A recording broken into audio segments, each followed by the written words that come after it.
Hello friends, it's Jessica from Three Rivers Homestead and I'm back with another video in the Every Bit Counts challenge where I preserve something every day in the month of August.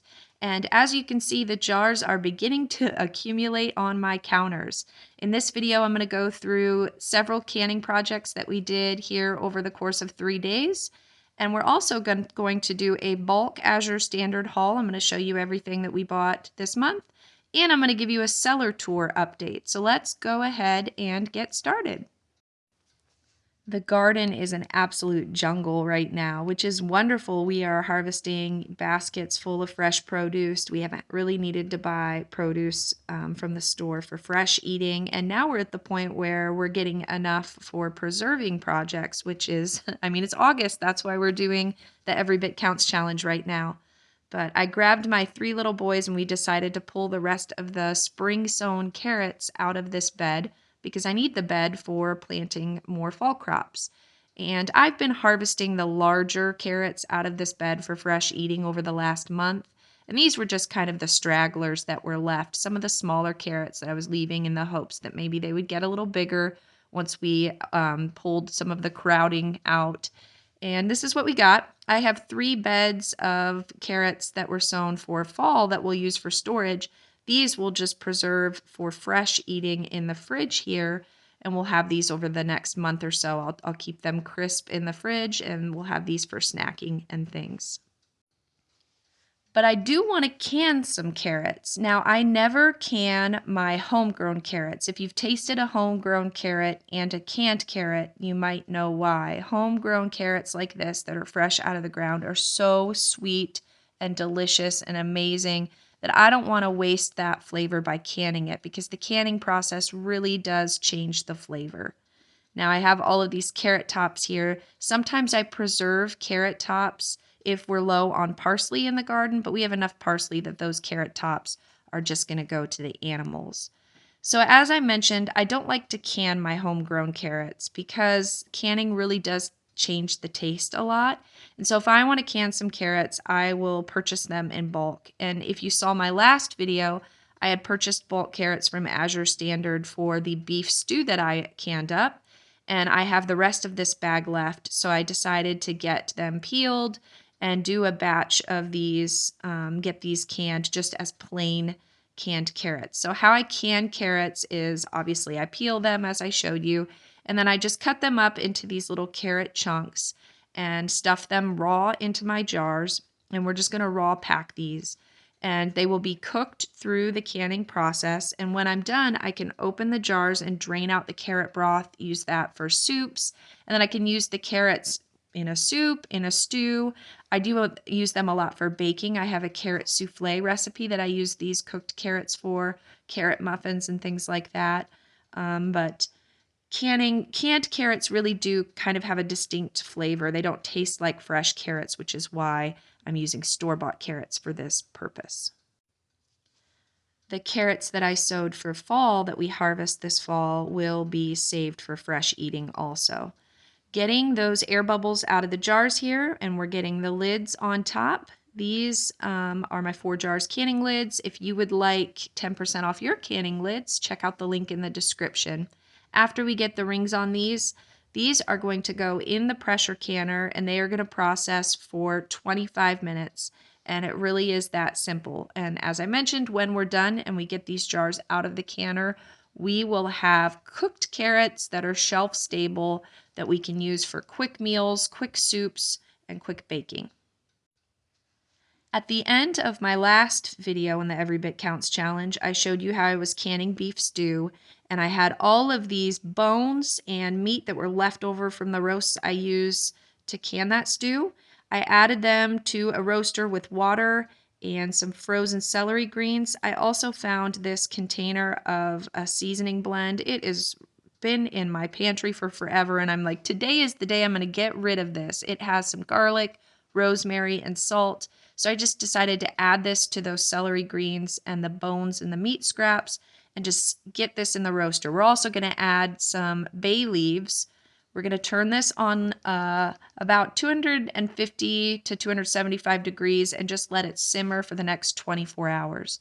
And when we were done, we had some broth that we were ready to can. And this is what I did for the next day of the challenge. Decided to not let those extra bones from the beef stew canning process go to waste and go ahead and make broth out of them.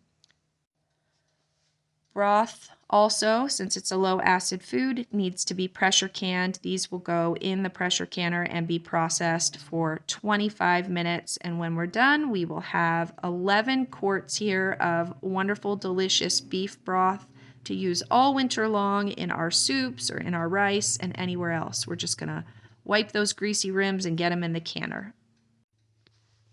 At this point, we're starting to harvest some wonderful, beautiful tomatoes, but it is kind of slow. They're trickling in. I decided to also grab some peppers and some onion and some garlic. We're going to go ahead and can some salsa. I just had to show you these big, beautiful tomatoes that I pulled out of the garden. It says 2 pounds, 4.25 ounces. It's actually evaporated. A little bit of moisture has evaporated. They were 2 pounds, 4.6 ounces yesterday. This one is also a little over 2 pounds. These beautiful tomatoes are like my prize tomatoes this year. They're doing great. I have a couple plants that have those beautiful tomatoes. We'll use those for BLTs. I'm not going to can those up. The rest of my tomato plants are really not doing great. I'm just getting a little bit at a time. And so I have enough to do a small batch of salsa canning. This is the book that I'll link in the description that I'm getting my salsa recipe from for today. We're going to try a charred tomato and chili salsa.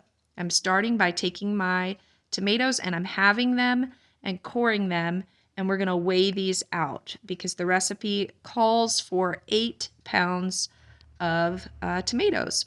I got a little over 9 pounds, and that's okay because I'm going to drain some of the juice out later on, and it'll all end up being about 8 pounds by the time I'm done. So I took all of those halved tomatoes and put them with the cut side down on some baking sheets. We're going to get these in the oven under the broiler. In the meantime, while those are broiling, I'm taking my peppers and we're also halving those and we're going to weigh them out. I need 12 ounces of peppers. I decided to cut the heat a little bit and do a mix of jalapenos and green peppers. We got about 13 ounces there. That's just fine. We added 2 onions here, cut in half, and some cloves of garlic. And we are going to add this to the oven and also get these under the broiler.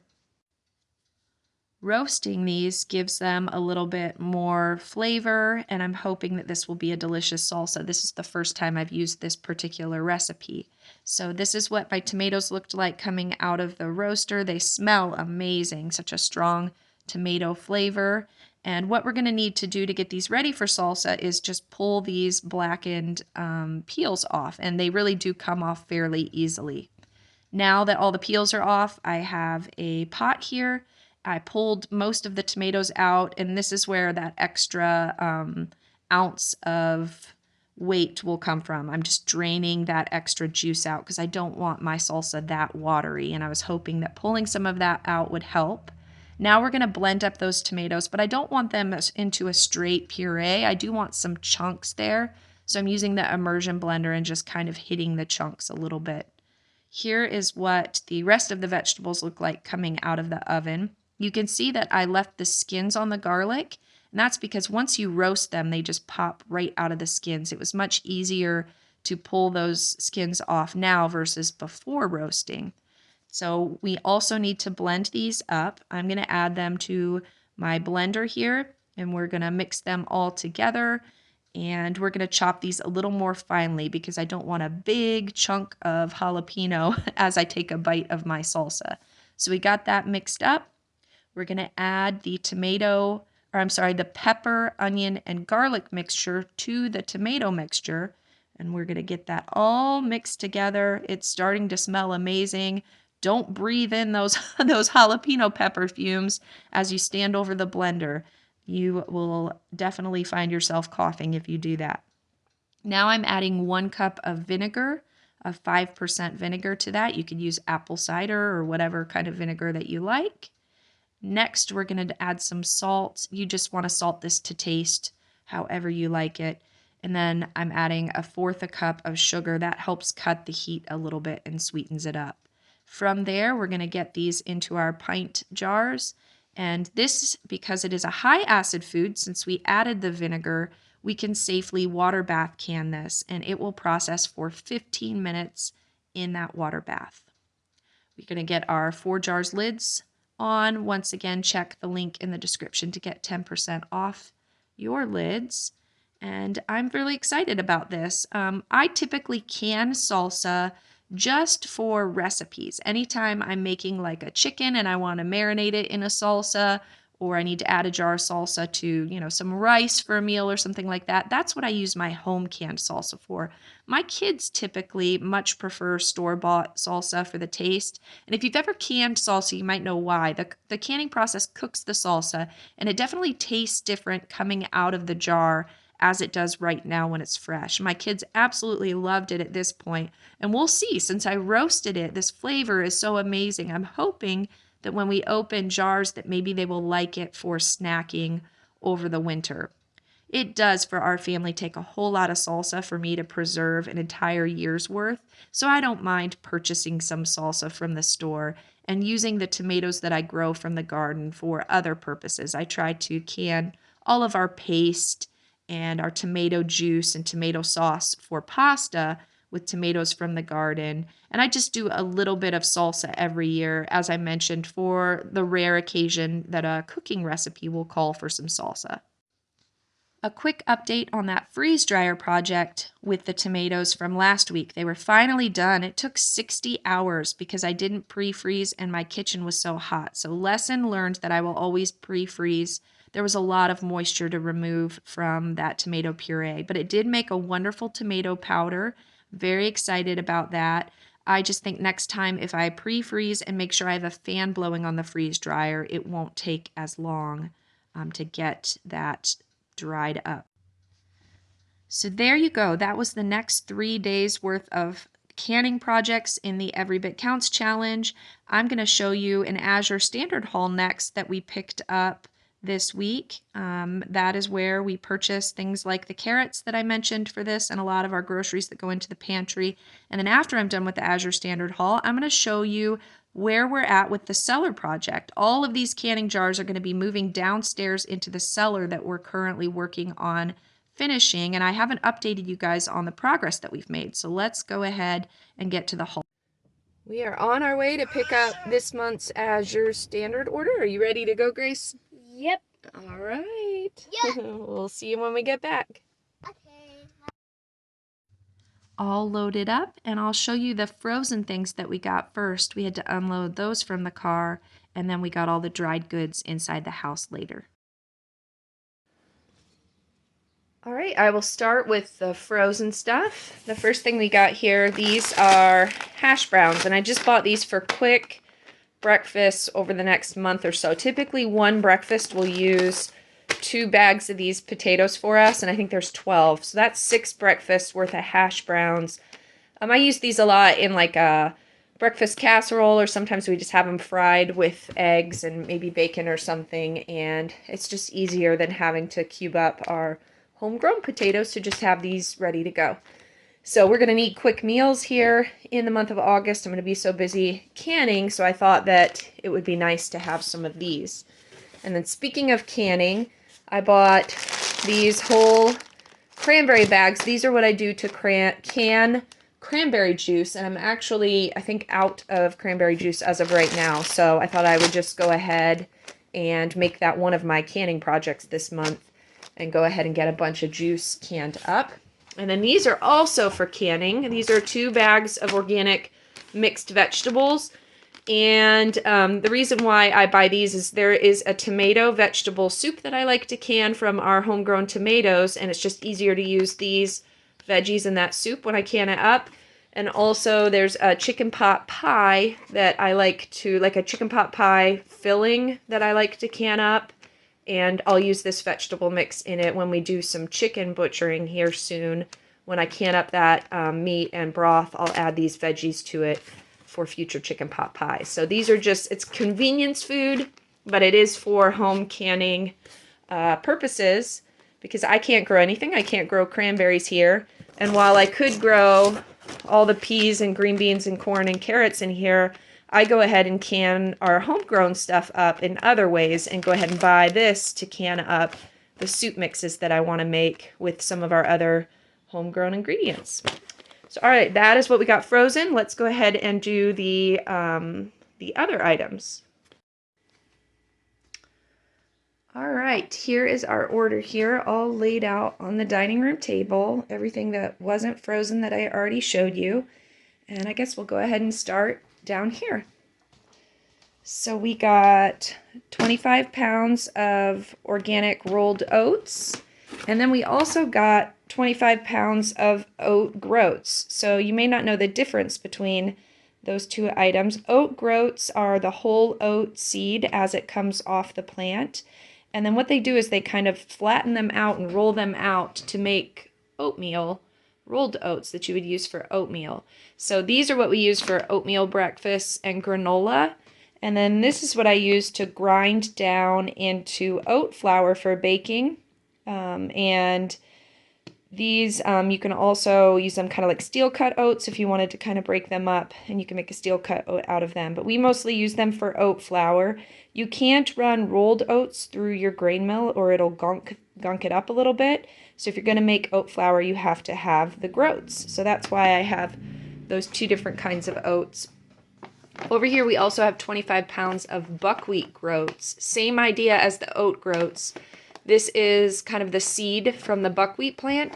I get my buckwheat hulled a lot of the time. It takes off the dark, hard outer seed coating, and it just has the inner part because that's what we like to ground down into buckwheat flour. We eat buckwheat pancakes a lot for breakfast, and so that's how we use that.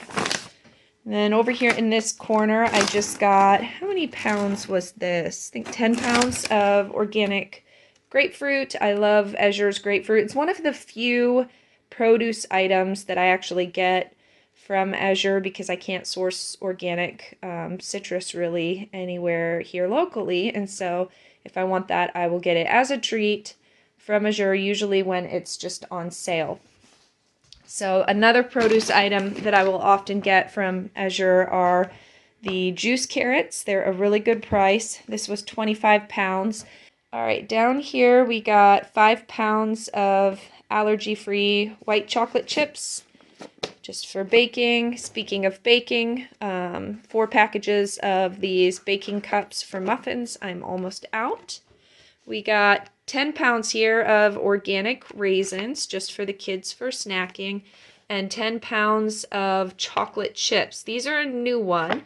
These are chocolate chips that are sweetened with coconut sugar. They were out of the typical dairy-free chocolate chips that I get that are sweetened with sugar. I thought regular sugar, and so I thought I would try these because they had them available and they were on sale.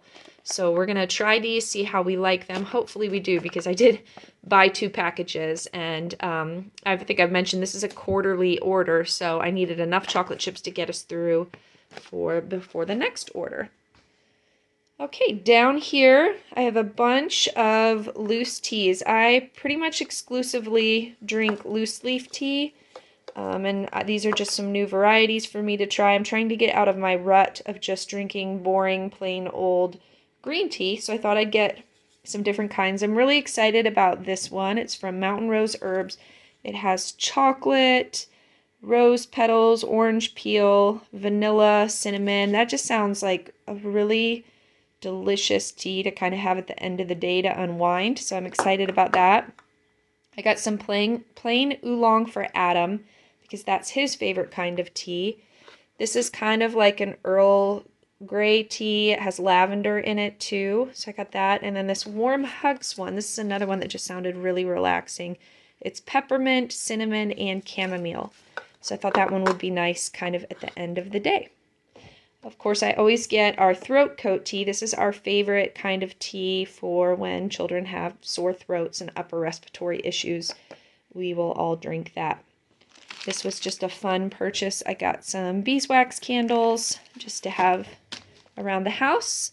This is pretty exciting. I got 5 pounds of raw macadamia nuts. I typically don't buy macadamia nuts for snacking just because they're so expensive, to be honest.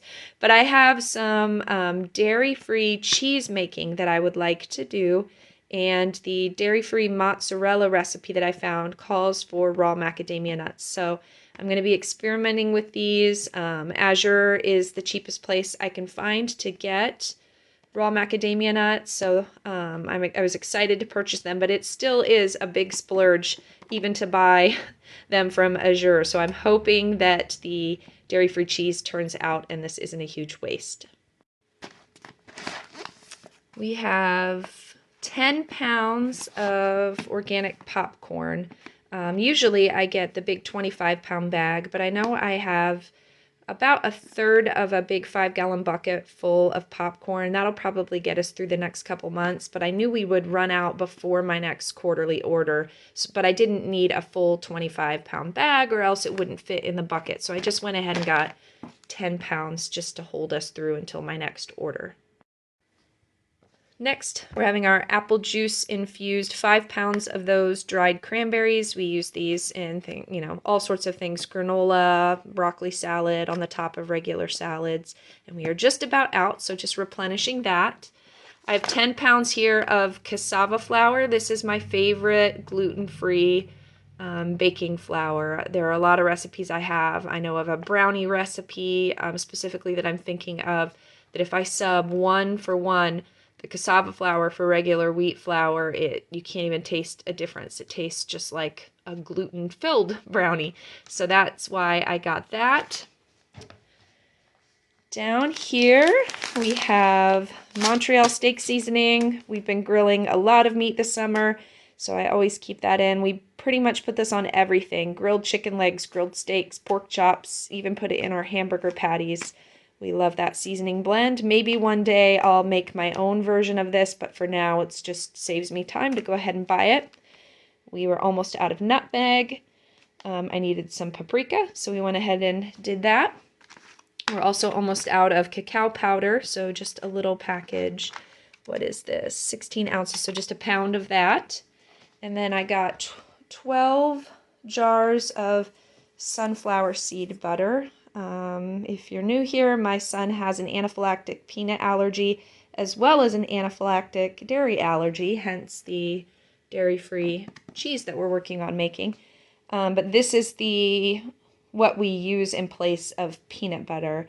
We love cashew butter. I almost prefer it to the sunflower seed butter, but cashew butter is just twice as expensive. And when you're making, a sun butter and jelly sandwich for 7 or 8 kids, you go for the cheaper option. This gets the job done and the children like it. So we got 12 jars of that. Over here, just some random seeds. I've already planted 2 beds of carrots for the fall garden, and that took out all of my carrot seeds that were in storage, so I went ahead and was replenishing some, and I think I might do 1 more bed of carrots. The rest of these I'll save for next year. I'm going to do a fall planting of cucumbers, and I was also out of cucumber seed, so I went ahead and got that, and then just another thing of radish seeds, because you can never have enough. We'll be planting a lot of radishes this fall. Over here, just a 6-pack of these organic rice cakes. I like to give these to the kids for snacks. Sometimes we will spread, in place of bread, we will spread this sunflower seed butter on a rice cake as a snack, and the kids really like that.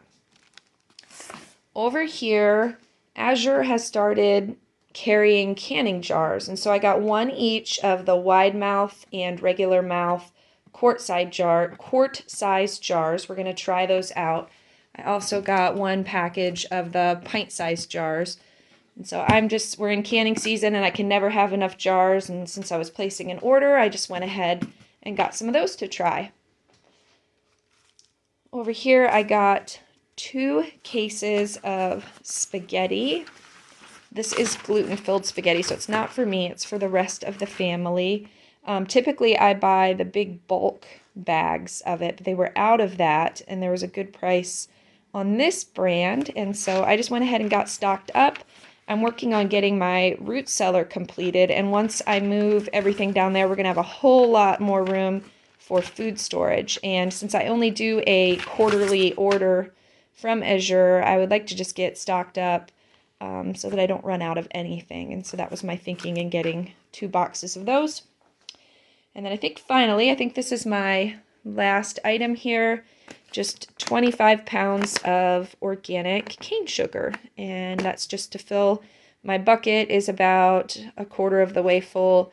And with jam and jelly making going to be happening a lot here soon, I just wanted to have 25 pounds of sugar in the house so that we don't run out. And I think that is everything. This is my order for the next 3 to 4 months. I probably won't place another order until probably the middle of fall. So I'm excited, and I think we have everything we need to get through until then. Speaking of the root cellar I mentioned, it has been a long time since I have given you guys an update on the cellar project. If you have been around here for a while, you know that this spring we had our entire house excavated around the outside of the cellar. They dug down, I believe it was somewhere between 6 to 8 feet, exposed all of the cellar, waterproofed it all. We put in tiling because this cellar was wet, damp, unusable. It was really bad down here and probably not very good for our health to have all that moisture sitting under the house. So it has been bone dry now since about April when they finished that project. And now we're ready to start making this area usable. So I spent some time dealing with the decades worth of spider webs and dirt and who knows what else that was down here. Adam, you saw him and Gabe making lists of what they needed to do to cover pipes. We get some condensation on the pipes down here, and we want to try to eliminate all of the moisture because we're getting this ready to become an area for food storage. Adam spent some time here removing any of the crumbling mortar. This house is extremely old. The original portion was built in 1867. This portion here where they dug out around and put the cellar is a little newer, but it's still probably beginning of the 20th century sometime, and it's needs a little bit of work. So he's brushing off all of that old mortar. We're getting the walls ready to be painted. And back here, let me kind of show you what we're working with. This area back here, this hallway, will eventually have a door and will become a cold room. This was where they kept the fuel oil tanks, and before that, there is a coal chute over here. This is where they kept the coal to use to heat with the coal furnace. That coal chute will actually be where the air intake will be for the cold room. We will insulate the walls. You can see remnants of that coal there. But we will insulate these walls, put up a ceiling, have a light in here, and it will all be kind of temperature controlled. And this can be where we will store things like apples and root veggies and onions and garlic and anything like that. This area right here is leads to a closet underneath our stairs upstairs. We're going to build a dumbwaiter here for me to load up with food as I kind of shop down here, and that will take it upstairs. It felt very counterproductive to do because we finally got this cellar dry, but Adam did need to hose off all of the walls to get them prepared to be painted. He decided to use this commercial sealer. It's like a cement-based coating for the brick down there, and it will help seal it in. And I wanted it to be white because I think it will make it feel a whole lot cleaner. And so the guys that did the excavation gave us this stuff. This is the same thing they use on the outside of the block to help seal it. And they thought this would be great to use on the inside. So Adam spent the weekend, this past weekend, getting this all ready for me. What you do is you have that powder and then you add this kind of chemical solution. I'm sure it's terrible for you, but hey, we've got to do what we've got to do. He mixed that in with the dry mixture, add a little bit of water, and then you can make it as thick or as thin as you would like to coat the walls. The excavator said it could even be as thick as like pudding if you really wanted it to be a coating there. And so they just wanted it to be like paint, and they're working on sealing up that block and just giving it a nice coating so that it'll all look fresh and clean, because it's pretty much like a gross dungeon. It's kind of dark down here. So I just wanted it to be bright and nice for storing our food, and I'm very excited about this. Getting this painted proved to be quite difficult. There was a layer of tar at some point over the last century. Someone coated this with tar on the bottom, and it needed several layers of paint to go over it to get it to be white because it kept wanting to turn gray. And so Adam and my two boys worked really hard for me to make me happy and get this all painted up over the weekend. Now, because they had to coat the walls with water in order to put this up, this paint up, the cellar is now a little bit wet, so I'm waiting on it to dry out. And then next week, I can start moving in all of my shelving and getting it all set up to start now moving my canning downstairs. And so I'm going to take you along for that project, and hopefully in the next video or two, you guys can see a completed cellar that'll be full of all of my food storage. It's really exciting. But for now, that's it for this week. We will see you on Sunday with the rest of the canning projects from this week. Until then, I hope you're having a blessed week. We'll see you later, friends. Bye.